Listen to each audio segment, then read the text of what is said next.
I think the biggest thing for me, and this is again in the spirit of me being so direct, is that you you have to put in the work that it takes to have these open human conversations. You have to be able to say, I see a person that is struggling to see the vision, is struggling to see the right path. Welcome to 33 Tangents, a weekly podcast featuring a rotating panel of co-hosts that all work together in the same company but live in different areas of the world. The discussions cover a wide variety of topics from digital analytics to working remotely to current happenings in business and technology. Our regular day-to-day conversations often go off in various directions, and the goal of this podcast is to share our ideas and find new ways to engage with others.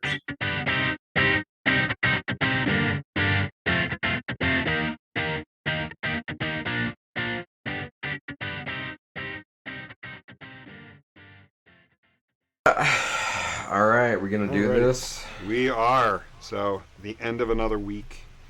I don't know about you. The week for me just started out crazy. I think pretty much Monday and Tuesday I spent in nothing but meetings.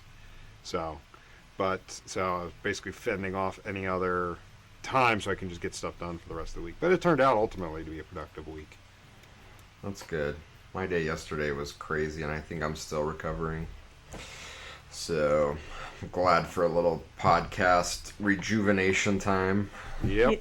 Your birthday balloons are still up behind Yeah. you, so.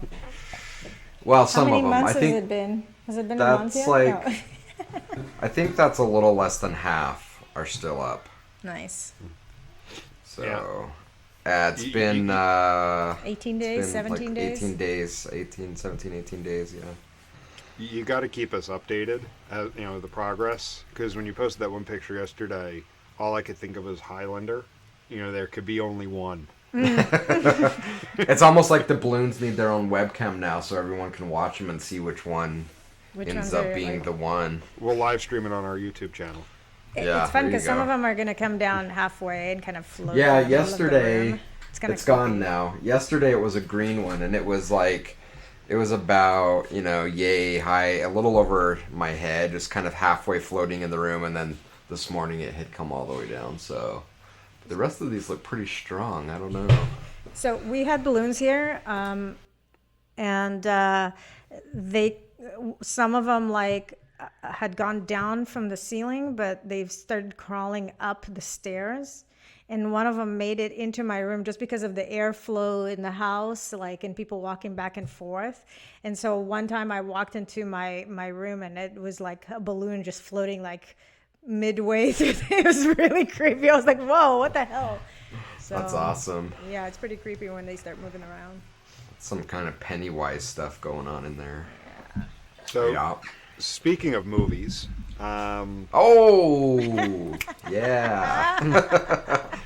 that gives me my Good one. segue into what I want to talk about today. So I have a broad topic, and we've talked about it a bit internally.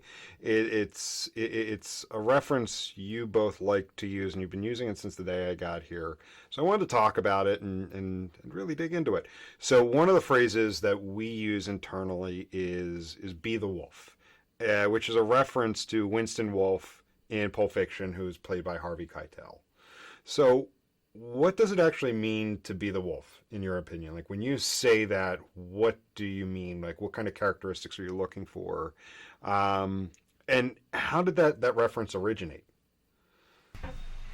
Well, it's one of the greatest scenes of all time. So it actually originated before 33 Sticks was created. When Hila and I were working together previously, and I don't know. I think Hila is the first one to use that in terms of the consulting work that we were doing, and I don't know, Hila, if you even remember why that came up. I know the now why we kind of talk about it and how it makes sense for what we do, but I honestly can't remember. It was probably, I don't know, 8 or 9 years ago when we first started using that term in relation to how we want to do consulting. Hila, do you remember the context of how that came up? yeah. You wanna? Okay, you're on. Yeah. So I used to upset and piss off a lot of people where I used to work. Used to, I mean, Right.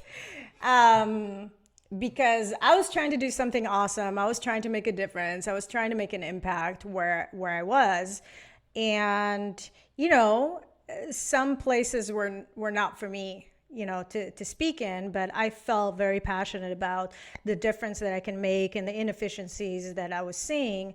And I wanted to help teams, but, as you can imagine, a lot of people are kind of very defensive about their role and what they're working on.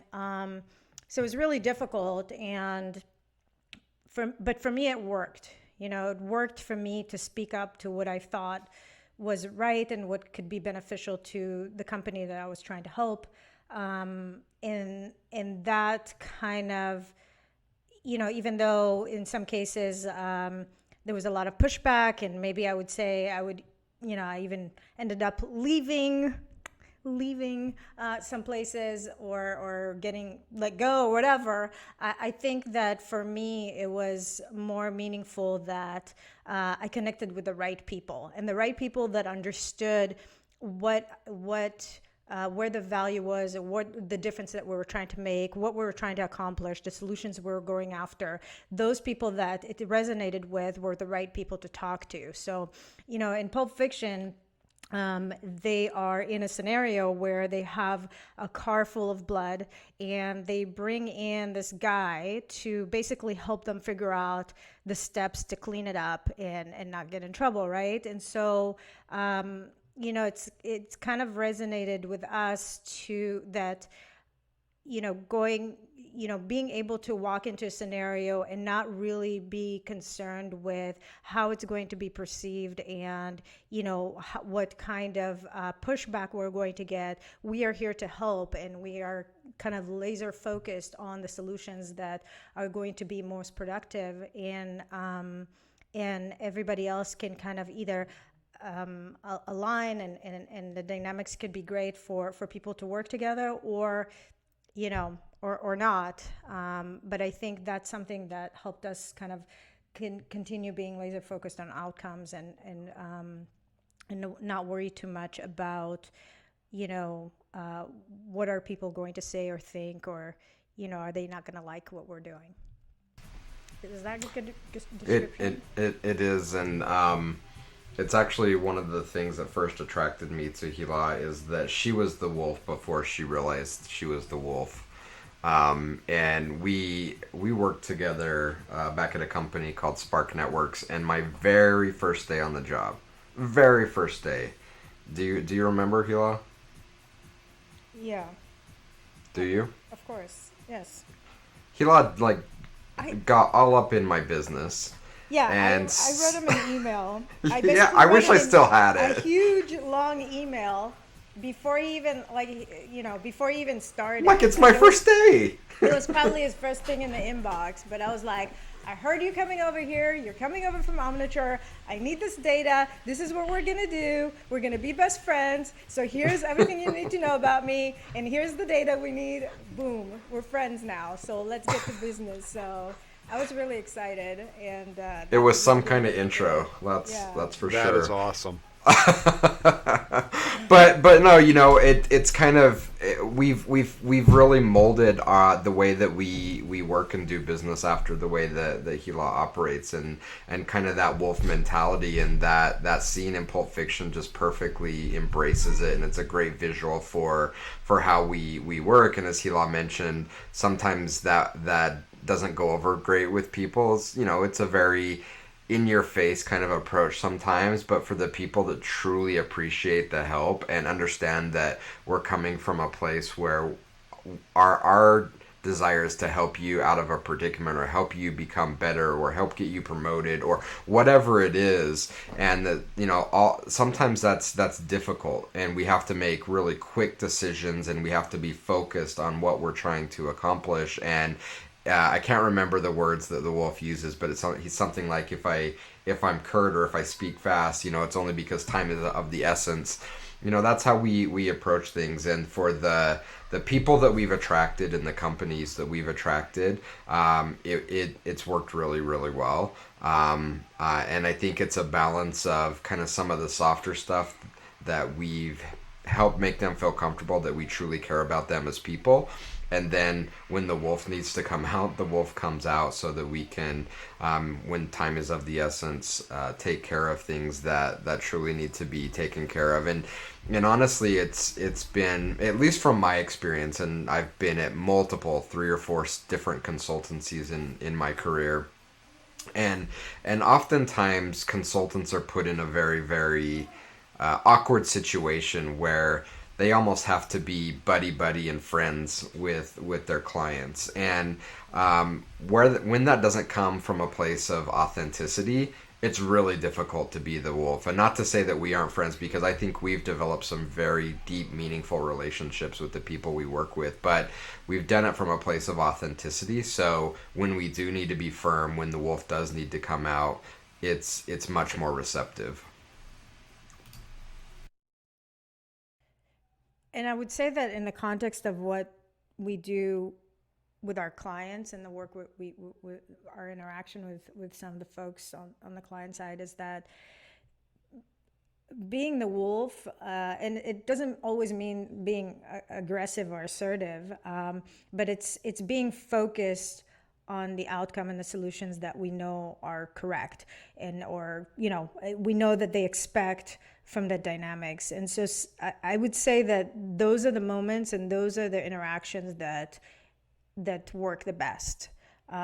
When we take a step back and kind of wait to hear what information we can get, and wait for it, I think that those interactions are not what our clients are expecting. They're expecting, there's a reason why they brought us on board, and they want the help in one way or another. And it's our job to identify what that help is, if it's a good fit, and then to make sure that we stay focused on it. So it's those interactions that work the best.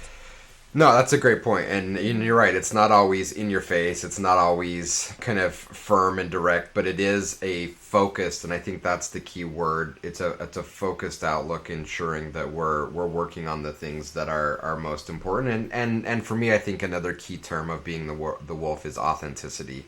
We've worked with lots of companies. I've talked with lots of companies out there, and I hear probably more times than I can count something like, we've been with Agency X for a long time, super nice people, we're not really going anywhere, we're not really moving the needle, and we feel like it's because they're scared to tell us what we need to hear. And they're always sugarcoating things, or maybe making things sound a little better than they are. And we need a partner that we can trust in the relationship, but ultimately is going to be authentic with us and tell us what we need to hear, because that's the only way that we can progress. And oftentimes, again, that puts consultants that aren't used to doing that in a very awkward situation, because while most consultants aren't asked to be salespeople, they're asked without directly to be salespeople, not to sell deals, but to be a bit more salesy, to be a bit more, buddy and persuasive, and tell them what they need to hear and want to hear. And, that doesn't work when you're trying to create authentic relationships. And here's the other part of it, is that when I work with people, with the people I work with, I want them to become the wolf. So I'm always focused on kind of showing by example, and showing how the risk, so to speak, is worth it, to create a new lens on things, and to go after kind of a new dynamics, or a new structure, or a new framework, and to inspire people to be the wolf within their own organization, and show them that it's not always, it doesn't have to be perceived as, aggressive or argumentative or, combative. It just means that you are now become the wolf, and your job is to inspire other people to do the same. And people will line up for that any day. People get really excited to see something and be like, oh, this is possible. I'm down with that. And I think that it has like an effect, a contagious effect kind of thing, instantly, like immediately. And so, I think that my goal is not just being the wolf myself, but, portraying that and inspiring people to do the same. In their kind of day-to-day job, in their role, in whatever they're focused on, whatever their goals are. Yeah. My kids are What does he super. say? That's one of that's Will's friend. He's yelling at him to come downstairs. So Nice. yeah. Have you ever had a situation where that kind of approach wasn't well received? Because, while you're describing it as something that doesn't need to be aggressive or combative, it is still very direct. It's one saying, Yeah. this is what needs to be done, or this is what I need from you in order for me to do what you hired me to do.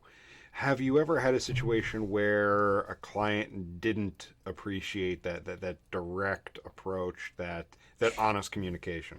Wait, Jason, if you have an example, before you give that actual example, I want to say that being the wolf, you can't just decide to do it. You have to put in the work. So when you are going to help people and be intentional and be transparent about where we're going together and how we're going to accomplish something, you have the responsibility to do the research and the undertaking that it takes to actually know what you're talking about. Because if you're going to act like the wolf in a room where people know more than you do about the subject, it's gonna fall apart, right? It's not gonna work. You're not gonna be the wolf. You're gonna be like the argumentative person that didn't agree with everyone. And so to be able to do that, it takes a lot of work to kind of build up to it. And I think that's the most important thing. So if we have, I'd be interested if there was a true example where we have been, the wolf and in a situation where we are trying to help a client or a person and they just kind of pushing back still. But I think that the onus would still be on us. Like, what did we miss? What did we not research enough for that to happen even? So it's still on the wolf to be the wolf. So Yeah. No, and to answer your question in short, yes. I mean, I could probably think of many occasions where that's happened. Probably 2 or 3 specific that have happened at 33 Sticks over the last 7 years. But to Hila's point, I think what makes us better and stronger and ultimately more valuable guides for our clients is that we've learned that we can't deflect that back onto our clients or anyone else, that we have to seek for better ways to find our way through that journey. And I would say I'm not going to talk about specifics, but there are 2 or 3 that well, I want to say 1 or 2 that happened before we really had an idea of what was happening, and it was very frustrating. And I think we ultimately got to a point where it drove to a really valuable insight. And that is to say that not necessarily the approach of being the wolf was the issue. It just highlighted an existing underlying issue that had gone unseen by us for many years. And that is, when you partner with someone on the client side, oftentimes as an outside consultant, your depth of expertise is at a much higher level than theirs. And that's why you're being brought in. And think about it as anything else. If you're training to run a marathon, or you're trying to hike and climb a tall mountain, the people that you go out and hire as your guides, you're hiring people that have done it more times than you. If you're trying to conquer a high summit, you're not going to go out and hire someone that has never hiked before. You're going to want to go and get experts. And oftentimes people that we get aligned to work with aren't the ones going out and necessarily hiring the expert. They just get assigned to it. And you typically have one of 2 people. You have someone that sees it as an amazing opportunity to grow their skills and become successful, and ultimately this is a huge value to them. The second person is where we've run into the problem with our approach of being the wolf, and that's the person that takes you as a threat. And they are intimidated, and they see you as someone that's going to come in and expose the fact that they're not the experts, and you're going to get them fired. It's in those situations where our approach of being the wolf has been in direct conflict and has ended poorly. That was before I think we recognized that there were these two types of people that we worked with. And once we understood that, and we understood that, okay, we see that this is a challenge, and we can identify those people that may be put more in a defensive posture because we're being brought in as an expert and they weren't the one that directly hired us. We need to be a little bit more empathetic to that and be a little bit more caring in how we approach them and earn their trust and let them know that, look, we're not here to make you look stupid. You know, you're very smart. You're here for a reason. We have a ton of experience that we're going to be your secret weapon behind the scenes. We're here to make you personally successful. It doesn't always work, but when we take that more empathetic work, our style is a much better match. If not, I can tell you 9 times out of 10 with that person that will be defensive, the style of the wolf will end poorly for both parties. Did you think I had a specific example, Hila, that I was going to bring up? Maybe. I can't think of anything that I would say because I always would take the responsibility that I was, I didn't help them enough. And that is really the point of going into that kind of mind state is, my goal is to help. And if I'm in there and it wasn't successful, then,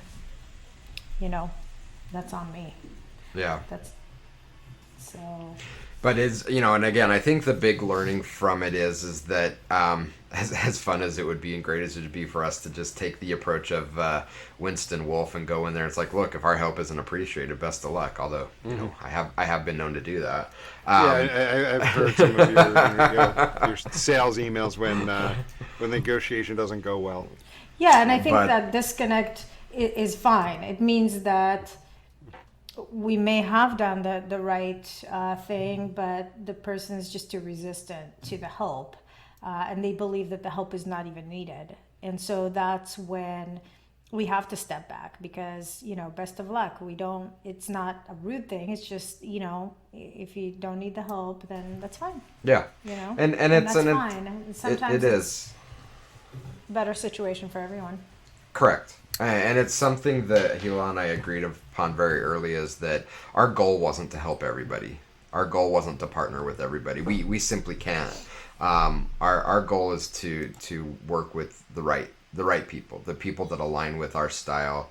And when we've deviated from that, and it's usually me that is like, yeah, let's just kind of deviate a little. It never works. So, we've learned that it's like, that's not our goal to help everybody. It's only the right matches for us that we're going to help. And those right matches tend to align with our style. And being authentic, being open, talking about it on, a podcast like this or writing content about it only helps, because the more transparent we can be in how we operate, the more we're going to attract the type of people that style resonates with them, whether it's an employee, whether it's a client, whether it's a partner. So I love having this conversation. I love talking about this every chance I get, because it just helps to, again, kind of pre-qualify those people that are the best fit for us, and us being 100% comfortable that it's okay that we don't work with everybody. And if there's a prospect that we don't align with, it's okay. And we would much rather hand them, push them in a different direction for something that's going to better align for them, because that's going to be best for them and the partner that they end up choosing.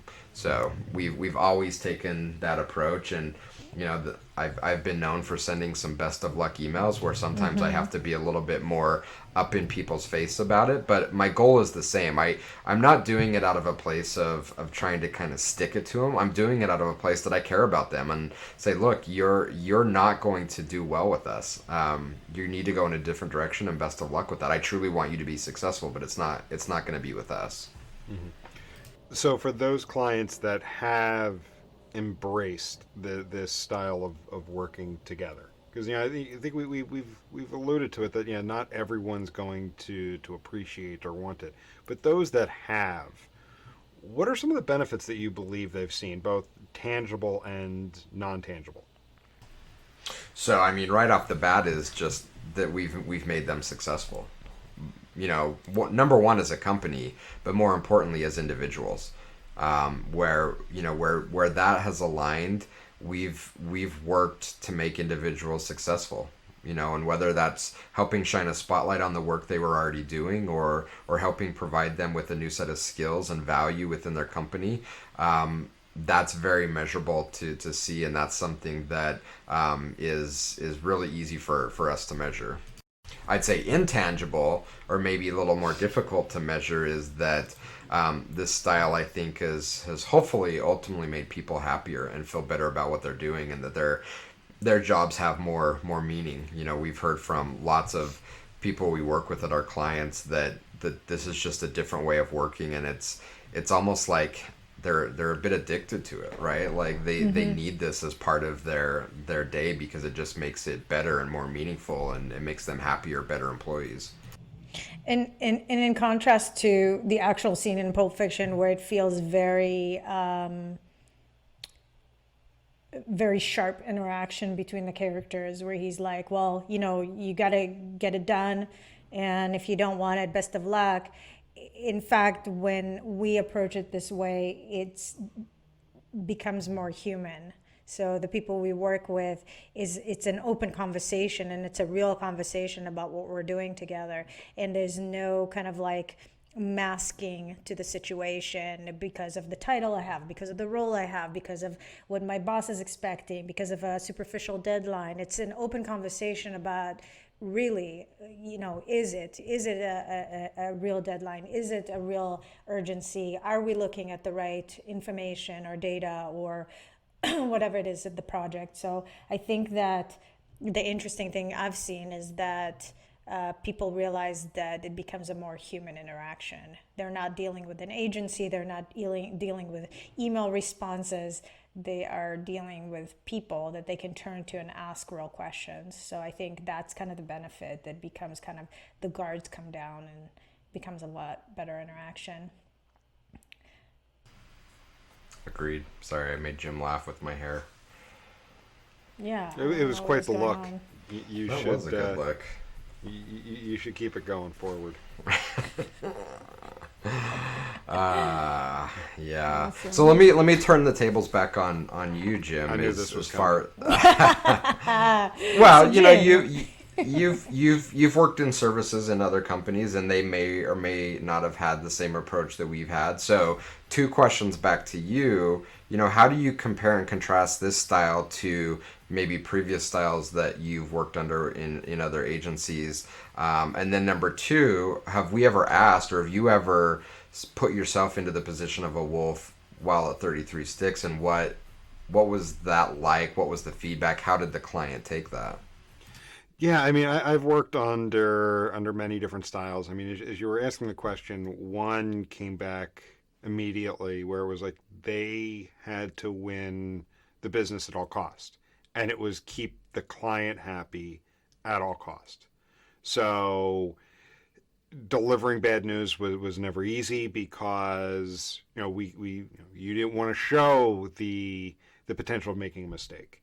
Um, you couldn't always be direct. It was being a people pleaser, and in some ways, and you and I have talked about this, one of the things I've been working on is I do have a people pleaser mode that I go into at times, and I've got to correct myself there. And there's nothing wrong with trying to help people, make them happy, but when you go into people pleaser mode, you're not honest. You know, you mask what you're saying to either dull the maybe what should be a very direct statement. So I mean, I've worked under it, and or worked under that kind of mindset before, and it becomes difficult after a while because you're afraid to make mistakes. Which then leads to you're afraid to try new things. You're afraid to experiment because you may not get the results that you want, and the client's not going to be happy. So I've worked under that, and I mean I've definitely used this be the wolf approach in my time here. And it works out. Like there have been clients that I've gone to and I've had very direct conversations about the way we were managing the engagement, the way we were prioritizing items, the way certain things were going, and they actually appreciated it. It wasn't just a one-way conversation, because when you try to be a people pleaser, it's usually a one-way conversation. You're getting all of the critical feedback and you're not delivering any. Where this way, it was a two-way conversation where I was also being, for lack of a better term, critical of the situation and offering solutions to it. Because that's part of it is you can't just be critical of the situation. You need to come in with a solution to it. You need to say, like, this is how I believe, how I feel we resolve this particular situation. Yeah. I love that. And I think what's so great about this way of working is there's a lot of different facets to it that people can align with. And again, I think for Hila, it's really about being direct and not having a lot of fluff and filler around things. And for me, I just take the opposite side of the same coin, where for me, it's really about authenticity. And when you're authentic, you don't need or want all of that other stuff. It is very direct in style. And sometimes that means that you are honest and upfront when you don't have all the answers. And sometimes that means you're very direct when you screw up. Being the wolf doesn't mean you're perfect and you do everything right. It's just you're very direct and there's not a lot of mystery to it, right? It's authentic and people can see. And one of the stories that I love to tell and really helped solidify this style for me, and this happened probably, I don't know, 8 or 9, maybe 10 years ago. So we work with Carrie at HBR. She's been a guest on the podcast. And I think a pretty highly rated episode. People liked listening to Carrie. So I worked with her back in the days when she was working at Staples. And I messed something up. And I immediately fixed the problem, analyzed the impact of my screw up, picked up the phone and called Carrie and said, Carrie, I messed up. Here's what I did. Here's the impact. Here's what we put in place so it doesn't happen again. Boom, boom, boom, boom, boom. Very authentic, direct. And I don't even know if she'll remember this story, but I just feel like it changed our relationship, where the trust she had in us and how we worked was solidified. And we continue to work with her to this day, and not that it was just that one scenario, but, being the wolf, being direct, being authentic, creates very real and meaningful relationships, and people crave that. When we go into engagements and we're the wolf, we're authentic, it's refreshing, and, people may not be able to put their finger on it, and they might not say, I love this direct style, or I love how authentic they are, but they just say, like, this is different. I love this. We work with another client. I'm not going to say the name because it may embarrass the guy that works there. But I worked with a guy at one of our clients, and he said something after one of the calls, like, I wish all of our partners were like you guys. And one other guy jumped in and said something like, I hope you know how big of a compliment that was, because he hates everybody that we work with, but he just feels like there's something unique and different about you guys that he really likes. And I'm like, well, I'll take it. That's a great compliment. But again, I think it's you can't necessarily put your finger on why, but to me, it's that the thread that's similar across everything that we do is this direct,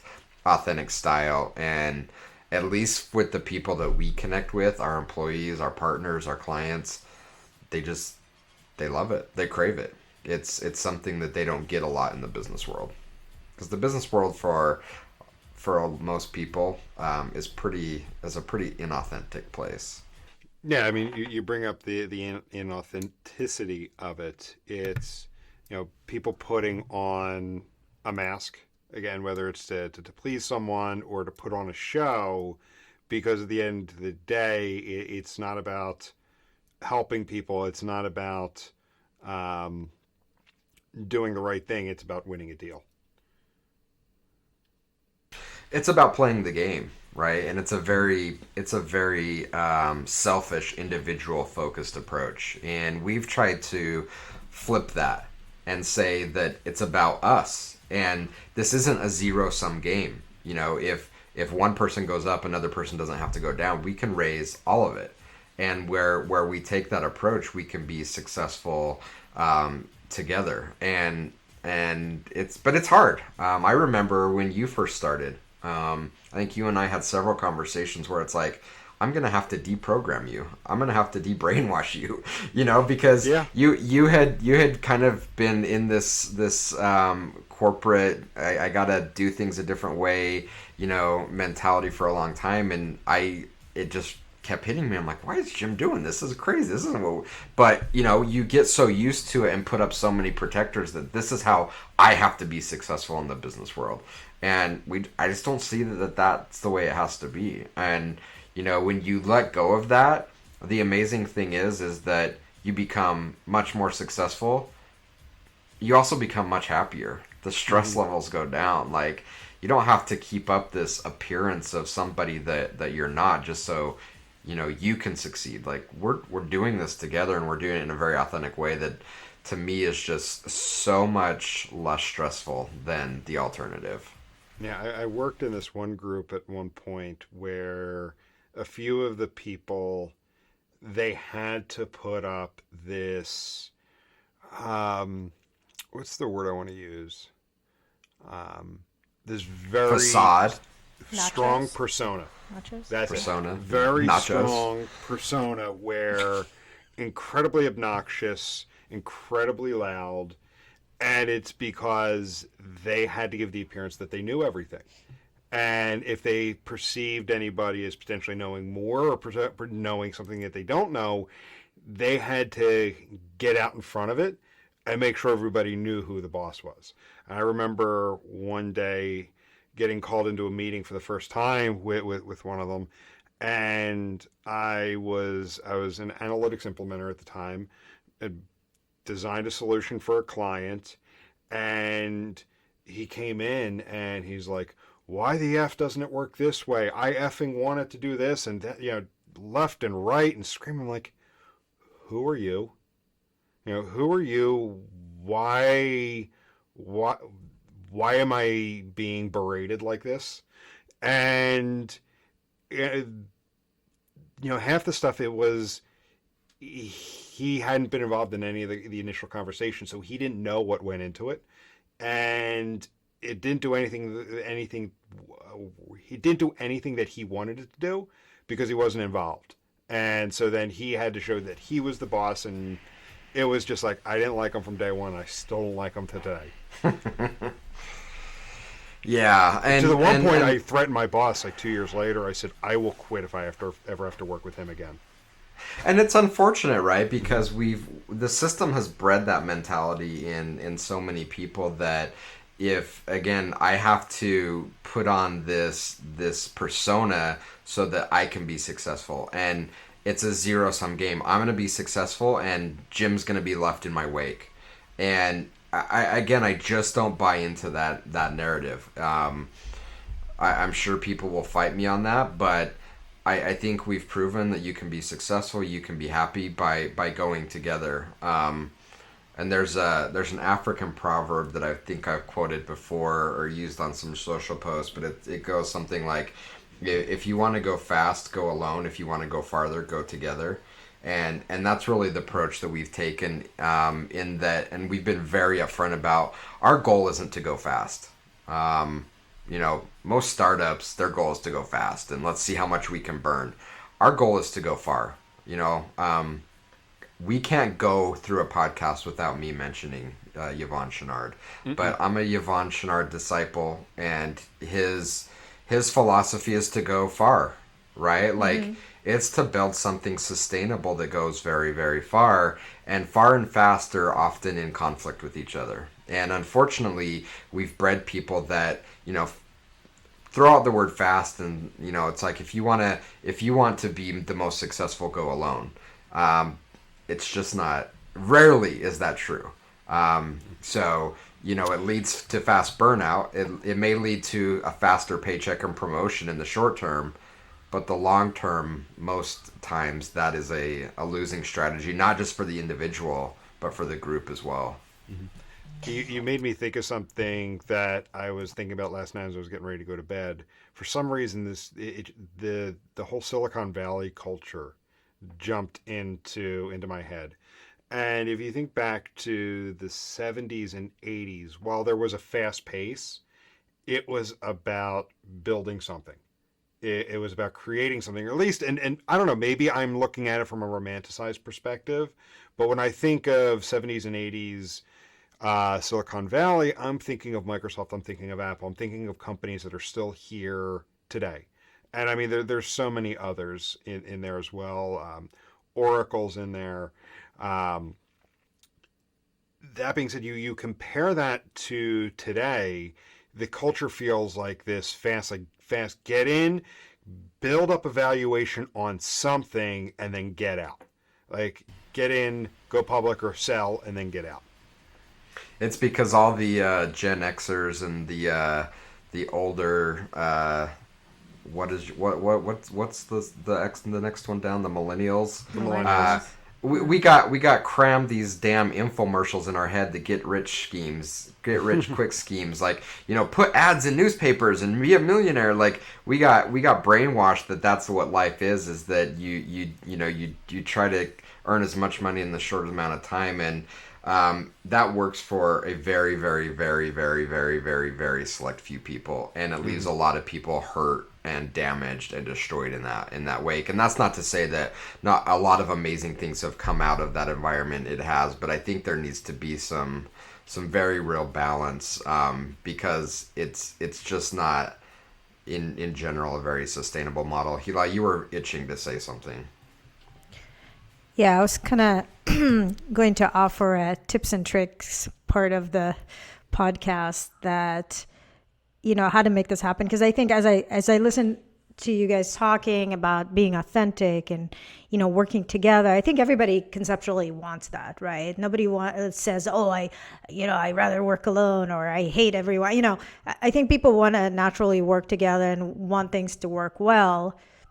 I think the biggest thing for me, and this is again in the spirit of me being so direct, is that you have to put in the work that it takes to have these open human conversations. You have to be able to say, I see a person that is struggling to see the vision, is struggling to see the right path. I'm going to do the extra work that is typically you know, on their plate, but I'm going to do it and show by example. I'm going to do that extra step. Like you said, Jason, it's not just that you called Carrie and told her I messed up and I fixed it, and you invested in the fix, but you took the time to figure out how to put something in place to prevent it from happening again. And you took the time to articulate to her exactly how that's going to work in the future, and to give her that comfort level. And that doesn't come from just wanting to be authentic. It comes from the work that you had to put in to either find a solution yourself for how this is never going to happen again, or work with a development team to secure from them a framework that they will maintain, that, you know, will assure that this never happens again, or to purchase something, or to implement something, or whatever. And that is the difference. That is the tip. That is, you know, it's kind of a big thing, but it's so magical when it's there. And anyone can be the wolf if they just care and they say, I'm going to go after it no matter what. I'm going to go after the solution and and everything around it.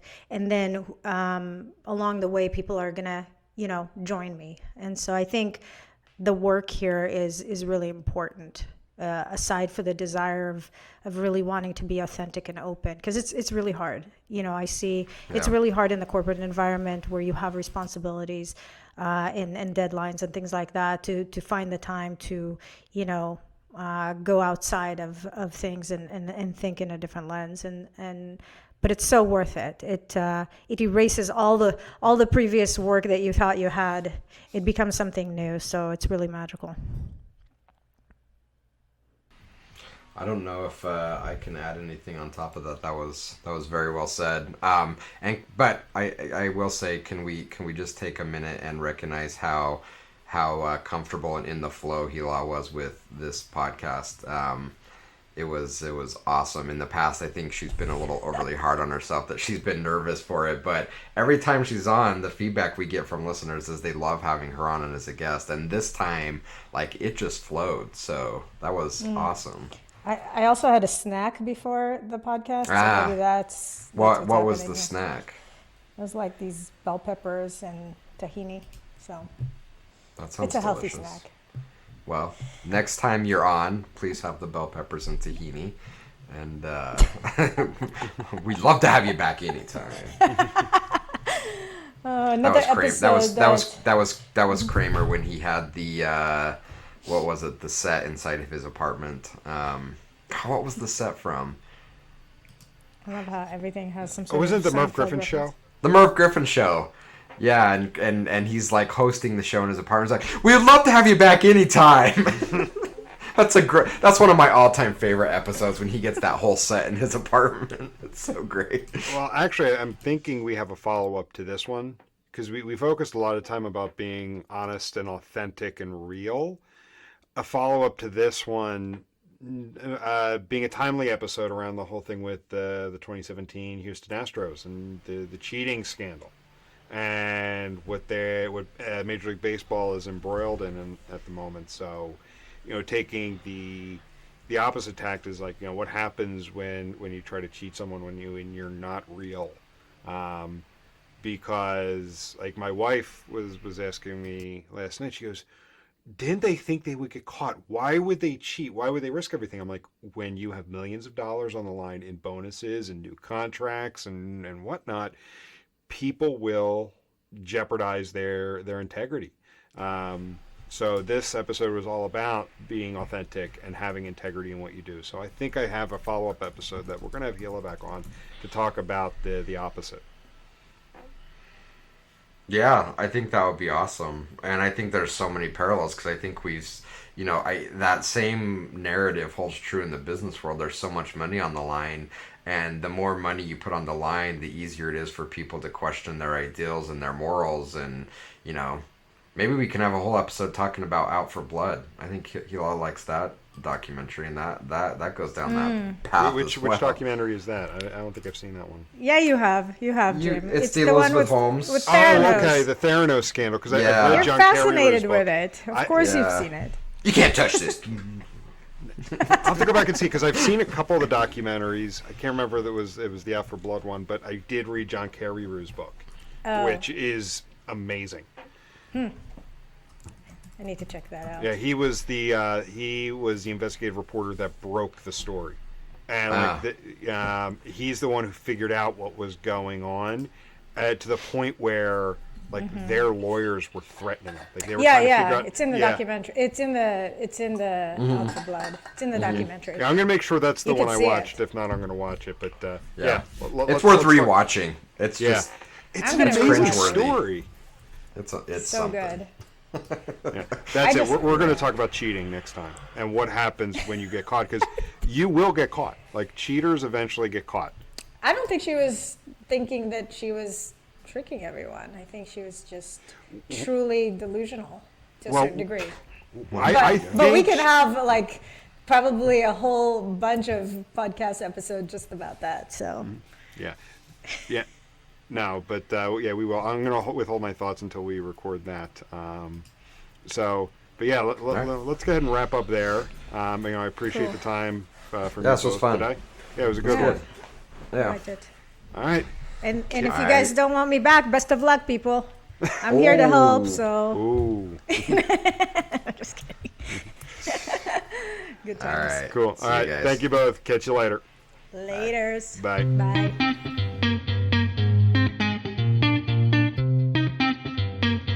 Thank you for listening to this week's episode of 33 Tangents. If you enjoyed what you heard, please rate and review the show on your favorite podcast aggregator so others can find us. If you would like to reach us, you can do so by emailing podcast@33sticks.com or on the web at 33tangents.33sticks.com. 33 Tangents is a production of 33 Sticks, an analytics boutique.